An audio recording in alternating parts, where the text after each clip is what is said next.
Thank you very much, Gareth, for inviting me here tonight. So I hope when it all goes pear-shaped that you'll not be too hard on me. I want to talk about a number of things tonight. First of all, I want to talk about the Plantation of Ulster, and I want to talk about it in fairly general terms. So I want to talk about the Plantation of Ulster in fairly general terms. Then I want to talk about the Plantation of County Londonderry, tell you something about that as requested and as required. Then I will look at the plantation in a slightly broader sense again, and then I will make some concluding remarks about how we might view the Plantation of Ulster today.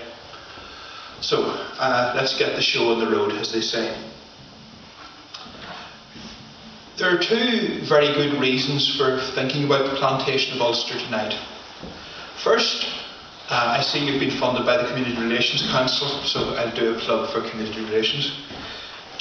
First, Ulster's rich tapestry of cultural diversity largely has its origins in the early 17th century Plantation of Ulster, with its influx of mainly Protestant, English and Scottish settlers.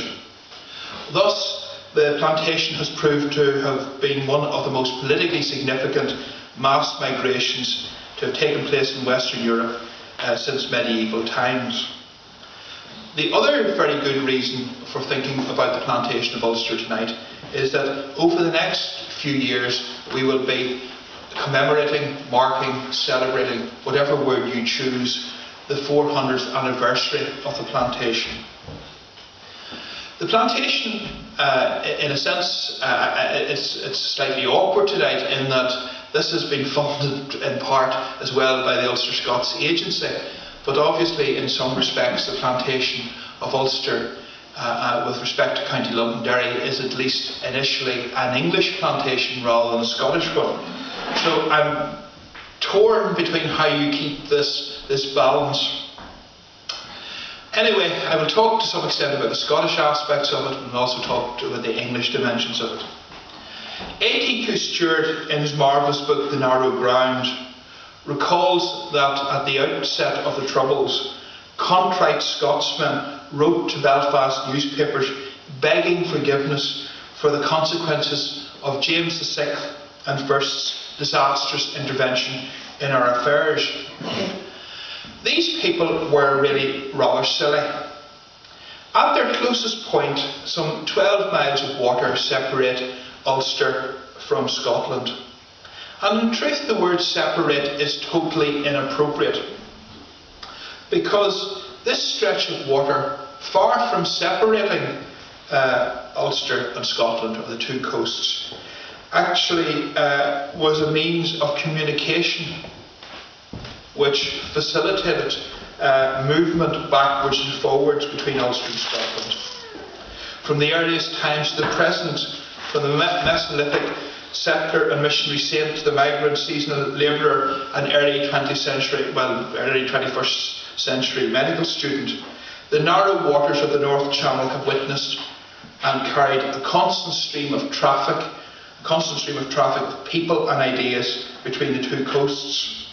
Thus, to talk about the North Channel separating Ulster from Scotland is really to miss the point. The North Channel actually formed a connection, was almost the equivalent of a motorway in previous times. And this idea of a connection between Ulster and Scotland prompted the very famous and important early 20th century historian James Trevelyan to describe the connection between Ulster and Scotland as a constant factor. Why did the Plantation of Ulster take place? I think this is one of the most important questions, and I will try to answer that.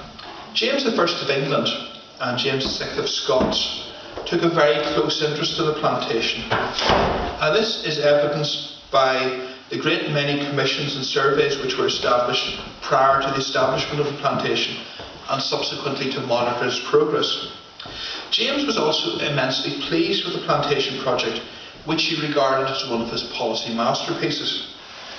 In 1612, James told Sir Arthur Chichester, his Lord Deputy in Ireland between 1605 and 1615, that he esteemed, quote, the settling of religion, the introduction of civility, order and government amongst a barbarous and unsubdued people to be acts of piety and glory, and worthy always of a Christian prince to endeavour. In 1603, even with the end of the 9 Years' War and the subjugation of Ulster, the last bastion of Gaelic power, Ireland remained a strategic problem, a point which had been dramatically underlined by the arrival of a Spanish army in Kinsale in 1601. The Spanish had arrived in Ireland to effect a junction with O'Neill, O'Donnell and Maguire. Fortunately, the Spanish landed in the wrong place, the wrong end of Ireland, far removed from the O'Neill's power base. So the Spanish were defeated at Kinsale.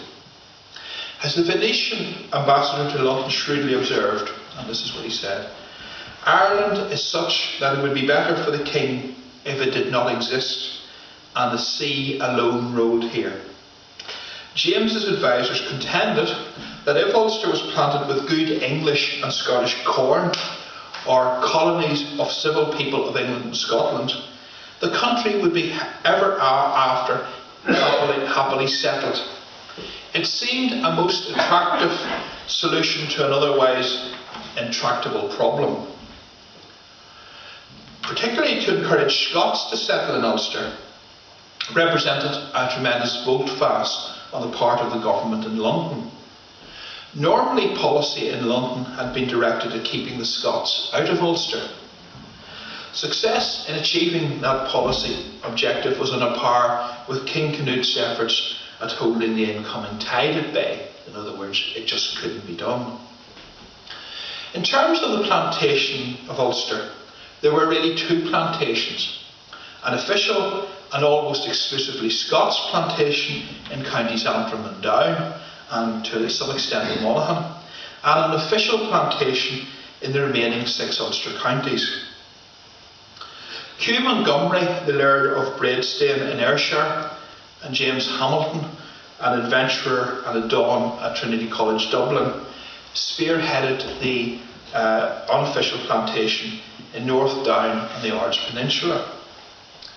Hugh Montgomery, who was remarkably well informed about events in Ulster, knew that Con O'Neill of Clandyboy was imprisoned in Carrickfergus Castle on suspicion of treason.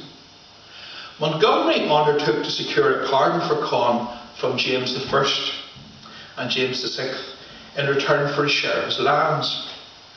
Somehow or other, it's not clear to me how, James Hamilton also got in on the action. Thus, in 1605, James made a triple division of the Clandyboy estate: 1/3 to Con O'Neill, 1/3 each to Montgomery and Hamilton. However, Con was no match for his new neighbours, and within a few years they had got their hands on Con's portion as well. Montgomery and Hamilton may not have been overly scrupulous in their treatment of the shiftless Con O'Neill, but they were able and energetic settlers.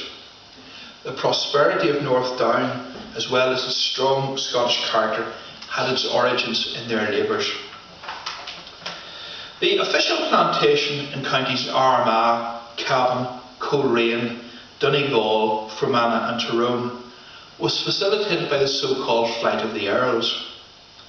The departure of Hugh O'Neill and Hugh O'Donnell, the Earls of Tyrone and Tyrconnell respectively, and some 90 of their followers, who sailed from Lough Swilly for the continent on the 3rd or 4th of September 1607, created a power vacuum and allowed the Crown to charge the Earls with high treason in their absence and to declare their lands forfeit. As early as the 17th of September 1607, Chichester submitted to the English Privy Council proposals for the disposal of the fugitives' lands. In March 1608, Chichester prepared notes of remembrance, which he further revised in October 1608 for a plantation in Ulster. In July 1608, a commission was established to survey the 6 Ulster counties which were to constitute the official plantation. In January 1609, a detailed plan for a plantation of the 6 Ulster counties, including the conditions to be observed by the planters, was completed. So you have a period there of very, very intense activity. The Scottish settlers came from Lanarkshire, Ayrshire, the Scottish borders and the Lothians. James I thought that his fellow countrymen would be excellent material for the plantation because, quote, they are of a middle temper between the English tender breeding and the Irish rude breeding, and are a great deal more likely to adventure to plant Ulster than the English.